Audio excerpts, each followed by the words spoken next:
No vamos a dejar de contestar desde ya. Lo primero, me parece ya que tenemos posibilidad de hacer alguna precisión técnica. Lo que hacen las consultoras y lo que hace el INDEC es medición de precios. La variación de precios la miden todos los meses sobre una canasta que ellos definen y como ellos mismos informan, porque hasta Polino lo dice, hay precios que suben, precios que bajan, precios que quedan igual. Y la definición de inflación es aumento generalizado de precios.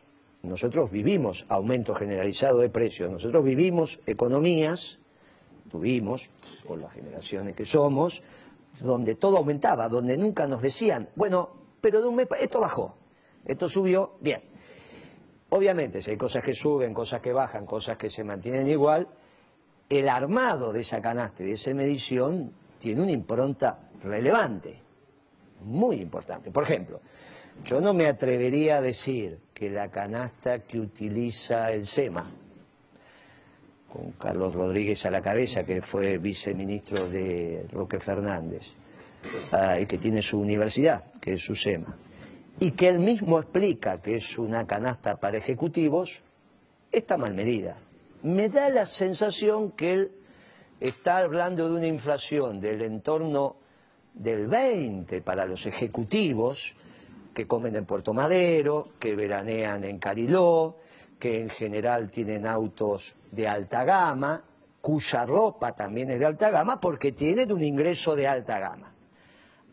Ahora, de la misma manera que digo que esa tasa que publica USEMA, la Universidad del SEMA, mensualmente, me parece razonable para ese sector social, en el agregado de la Argentina, la tasa que publica el INDEC también me parece la acertada, porque ahí impacta en otros estamentos. El tema es, y esta es una pregunta clave, ¿quién es el primer funcionario que se entera que la Argentina se está quedando sin dólares? Y entonces, cuando uno revisa esto, dice, bueno, seguramente será el presidente de la Nación. Bueno, es un error, porque al presidente le llegan los informes, o sea que primero se entera el que hace el informe. Bien, entonces descartamos al presidente de la Nación porque obviamente es el que más información tiene del conjunto de los informes que hacen los funcionarios que hacen los informes. Podría ser el presidente del Banco Central, pero el presidente del Banco Central mira la economía desde un lugar.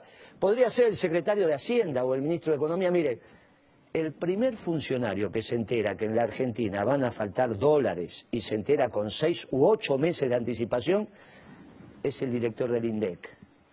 Por eso es tan importante esa institución. Y directores nacionales del INDEC, que están debajo del director del INDEC, porque el director del INDEC tiene rango de subsecretario, en este caso Ana Edwin, eran multimillonarios. Y seguían trabajando de directores nacional del INDEC, casualmente en cuentas nacionales, y casualmente escribían en el suplemento de Clarín. Suplemento económico de Clarín. ¿Serán todas casualidades? Entonces, cuando uno empieza a hilvanar estas situaciones, tenemos que desacreditar, tenemos que decir que mienten, tenemos que vulnerar, porque quizás en su momento el accionista minoritario de Clarín también estaba muy tomado en bonos que ajustaban por ser. Y si el bono que ajustaba por ser se ajustaba por la inflación, pero no por la que calculaba el SEMA, que es una institución privada, sino por la oficial, lo que tendrían que tender a que esa inflación se espiralizara, porque eso hacía que el rendimiento de los bonos fuera superior. Miren, cuando personalmente denuncié a las consultoras, incluso te diría casi en el límite de la asociación ilícita, con el Fondo Monetario y con los banqueros, hay un acápite de la denuncia penal que digo, se querían quedar con la plata del país. Y esto no es una frase menor. La diferencia en el ajuste de los bonos y lo que implicaba que la Argentina pagara esos bonos con la inflación oficial o con la inflación que decían las consultoras o la señora Carrió, en el momento que hice la denuncia eran 160.000 millones de pesos. Eso era toda la base monetaria en el momento que hice la denuncia. Era toda la plata que estaba circulando en la Argentina. Cuando le puse de título, los banqueros se querían quedar con toda la plata de la Argentina, que parece una figura, no era una figura, se querían quedar. Ahora, una campaña electoral con 160.000 millones de pesos más o 160.000 millones de pesos menos es la diferencia entre Argentina y Grecia. Bueno, es la famosa cultura clásica, pero Sandra Russo. Sí, bueno, yo creo que también hay que considerar que estamos en un momento bastante particular porque se acortan los tiempos para las primarias obligatorias y no tienen candidatos que les puedan interesar. Me refiero a la oposición, ¿no? La ley de medios ya está en la Corte. Y hay un clima de virulencia que uno no puede soslayar. Hoy en La Nación hubo un editorial por un lado y la columna de Morales Solá por el otro, que habla de terrorismo simbólico de Estado. Y bueno, quería saber cómo ve ese contexto político que a mí me parece de una gravedad realmente... Hubiese sido de una gravedad notable si los exportadores... los grandes exportadores hoy no nos estuvieran liquidando las divisas. Ciertamente cuando vienen estos grados de confrontación, los campos neutrales desaparecen. Y esto fue lo que pasó con los exportadores, que claramente están emparentados, casados, son amigos de sus proveedores, que finalmente son los socios de la rural, porque esto del 20-80 que hablaba Ricardo se repite en todas las producciones. Para que vos tengas idea... 24 personas jurídicas en la Argentina hacen el 40% del trigo. 24 personas jurídicas. O sea, y si vos querés saber cuánto expresa el 80% de la producción de soja, es el 20% de los productores. El famoso 20-80. Pero en la Argentina eso se agudiza. Entonces yo te digo, 24 personas jurídicas hacen el 40% del trigo de la Argentina. Pero bueno, si los exportadores hoy no estuvieran liquidando las divisas, estaríamos en un problema extremadamente serio por todo lo que antes cabalmente explicó Ricardo. Pero las están liquidando. Por eso no se habla más de no vender la soja. Porque en realidad, si yo tengo las divisas todos los días, es lo mismo que la vendas o que no la vendas.